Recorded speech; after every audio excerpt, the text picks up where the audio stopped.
Very good morning everyone. Madhya Pradesh daily current affair में आज हम बात करेंगे 14 और 15 जनवरी की महत्वपूर्ण खबरों के बारे में। तो चलिए देखते हैं। पहला क्वेश्चन है हमारा कि हाल ही में उमंग किशोर हेल्पलाइन में राज्य स्तर पर उत्कृष्ट प्रदर्शन करने वाले 5 जिलों को सम्मानित किया गया है। यह किस विभाग द्वारा संचालित हेल्पलाइन है? देखिए, इस क्वेश्चन का सही आंसर है स्कूल शिक्षा विभाग के द्वारा। ठीक है,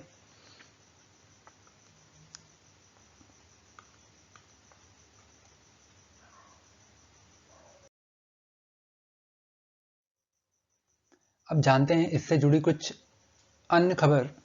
तो देखिए, स्कूल शिक्षा विभाग के द्वारा उमंग किशोर हेल्पलाइन, अब ये उमंग किशोर हेल्पलाइन जो है आपकी, ये उमंग किशोर हेल्पलाइन, इसमें क्या हुआ है कि कोरोना संकट काल के दौरान विद्यार्थियों को शैक्षणिक कठिनाइयों के साथ साथ व्यक्तिगत, सामाजिक और मानसिक तनाव को दूर करने में इस हेल्पलाइन ने हेल्प करी है। स्कूली बच्चों को इन मुसीबत के दौर में मानसिक तनाव को दूर करने के लिए।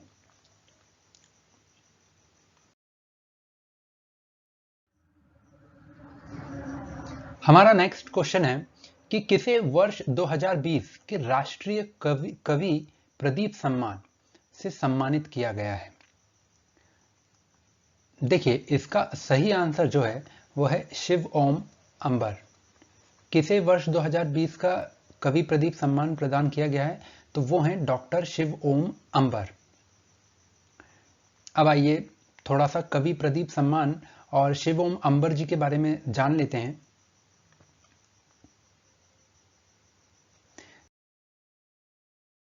तो देखिए, ये हैं हमारे शिव ओम अंबर जी।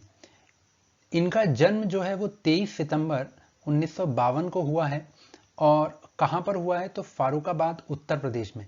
आप फारुखाबाद याद मत रखिए, उत्तर प्रदेश मेन याद रखने वाली चीज है कि कवि प्रदीप सम्मान वर्ष 2020 का जो मिला है वो मिला है शिव ओम अंबर जी को। और वो कहाँ के हैं, उनका जन्म कहाँ हुआ है? तो उत्तर प्रदेश में हुआ है। ठीक है, और इन्होंने कई गीत और गजल संग्रह इनके प्रकाशित हुए हैं। ठीक है, इसके बाद हम जान लेते हैं कवि प्रदीप के बारे में। तो देखिए, कवि प्रदीप के बारे में, इनका जन्म जो है वो हुआ है 6 फरवरी 1915 को। और ये देशभक्ति से ओतप्रोत ये देशभक्ति से ओतप्रोत एक कवि और गीतकार थे। और इनका जन्म बहुत बार पूछा भी गया है कि इनका जन्म कहाँ हुआ है। तो इनका जन्म हुआ है उज्जैन जिले में, उज्जैन जिले के बड़नगर में। कहाँ हुआ है? बड़नगर में। उज्जैन जिले के बड़नगर में इनका जन्म हुआ है। और इसके साथ साथ हम देख रहे हैं कवि प्रदीप सम्मान के बारे में। तो देखिए, इस सम्मान के बारे में ये जान लेना जरूरी है कि इसकी स्थापना जो हुई है वो 2013 में हुई है। और इसके अंतर्गत 2 लाख रुपए का पुरस्कार दिया जाता है। और ये सम्मान किससे रिलेटेड है? तो यह किस क्षेत्र में दिया जाता है? तो ये दिया जाता है गीत और कविता लेखन के क्षेत्र में, गीत और कविता लेखन के क्षेत्र में। इसके साथ साथ कवि प्रदीप सम्मान, कवि प्रदीप से जुड़ा एक क्वेश्चन हमेशा पूछा जाता है कि ए मेरे वतन के लोगों, ए मेरे वतन के लोगों, ये गीत किसने लिखा है? तो इस गीत के जो रचयिता हैं वो कवि प्रदीप ही हैं। ठीक है, इतने पॉइंट्स आपको याद रखने हैं। इसके बाद हमारा नेक्स्ट क्वेश्चन है कि हाल ही में मध्य प्रदेश को टाइगर स्टेट के बाद तेंदुआ स्टेट घोषित किया गया है। मध्य प्रदेश में अभी तेंदुओं की संख्या कितनी है? तो देखिए, इसका जो सही आंसर है, इसका सही आंसर होगा आपका 3421। ठीक है,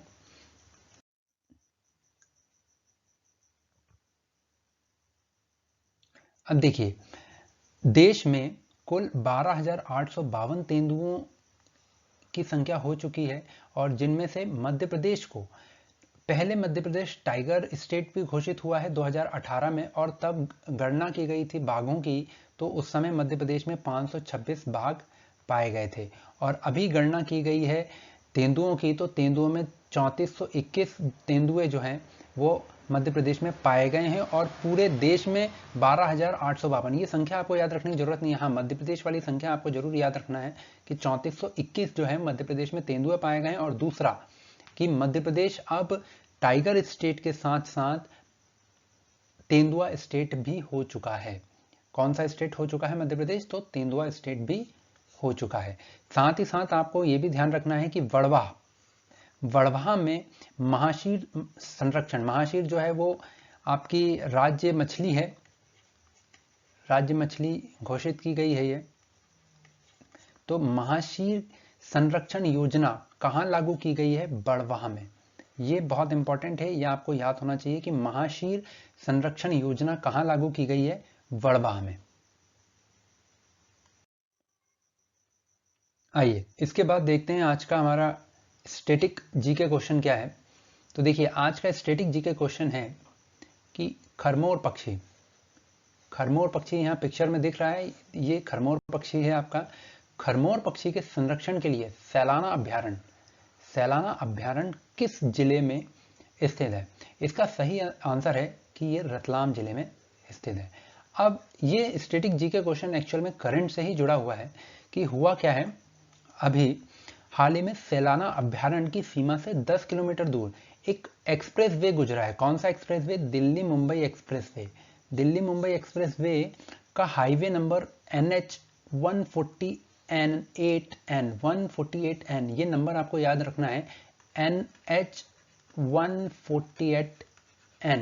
ये हाईवे सैलाना अभ्यारण्य के पास से गुजरा है।